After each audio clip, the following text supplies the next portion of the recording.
அண்மை செய்திகளை பார்த்து வருகிறோம். போராட்டங்களுக்கு அனுமதி கோரி விண்ணப்பிக்கும் கால அவகாசம் அதிகரிக்கப்பட்டிருப்பதாக உயர்நீதிமன்றம் உத்தரவு பிறப்பித்திருக்கிறது.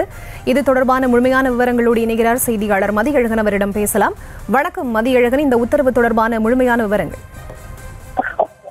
அருந்ததியருக்கு உள்ஒதுக்கீடு வழங்கக்கூடாது என்பன உள்ளிட்ட கோரிக்கைகளை வலியுறுத்தி கடந்த ஆண்டு நவம்பர் மாதம் ராஜரத்னம் ஸ்டேடியத்திலிருந்து பேரணியாக சென்று தமிழக ஆளுநரை சந்தித்து மனு அளிக்க அனுமதி கோரிய விண்ணப்பத்தின் மீது போராட்டத்திற்கு முந்தைய நாள் காவல்துறை அனுமதி மறுத்து உத்தரவு பிறப்பித்ததால் கட்சிக்கு ஏற்பட்ட பாதிப்புக்கு 1 கோடி ரூபாய் இழப்பீடு வழங்க உத்தரவிடக் கோரி புதிய தமிழகம் கட்சியின் தலைவர் கிருஷ்ணசாமி சென்னை உயர்நீதிமன்றத்தில் மனு தாக்கல் செய்திருந்தார். இதற்கு காவல்துறை சார்பில் தாக்கல் செய்யப்பட்ட பதில் பிரிவில் போராட்டத்திற்கு அனுமதி கோரி விண்ணப்பித்த போது அது தொடர்பாக பல்வேறு விவரங்களை அளிக்குமாறு கேட்கப்பட்டதாகவும், ஆனால் அதற்கு எந்த பதிலும் அளிக்காததால் தான் பேரணிக்கு அனுமதி மறுக்கப்பட்டதாகவும், பேரணி நடைபெறாததால் ஏற்பட்ட பாதிப்புக்கு 1 கோடி ரூபாய் இழப்பீடு கேட்பது பொருத்தமற்றது எனவும் தெரிவிக்கப்பட்டது.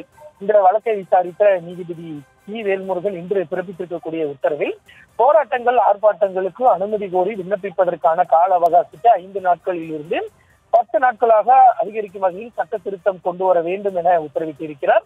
மேலும் விண்ணப்பங்களை பெற்ற 48 மணி நேரத்திற்குள் அவற்றின் மீது முடிவெடுக்க வேண்டும் என அறிவுறுத்தும்படி சென்னை மாநகர காவல் ஆணையருக்கு உத்தரவிட்டிருக்கக்கூடிய நீதிபதி 10 நாட்களுக்கு முன் விண்ணப்பம் அளித்த புதிய தமிழகம் கட்சியினரின் விண்ணப்பத்தை நிராகரித்து கடைசி நேரத்தில் உத்தரவிட்டதால் அனுமதியின்றி போராட்டம் நடத்தியதாக அக்கட்சியினருக்கு எதிராக பதிவு செய்யப்பட்ட வழக்கை ரத்து செய்வதாகவும் நீதிபதி தெரிவித்திருக்கிறார். அதே போல கடைசி நேரத்தில் அனுமதி மறுத்ததால் 10 கோடி ரூபாய் இழப்பீடு கோரிய மனுதாரரின் கோரிக்கையை ஏற்க முடியாது எனவும் நீதிபதி தனது உத்தரவில் சுட்டிக்காட்டியிருக்கிறார்.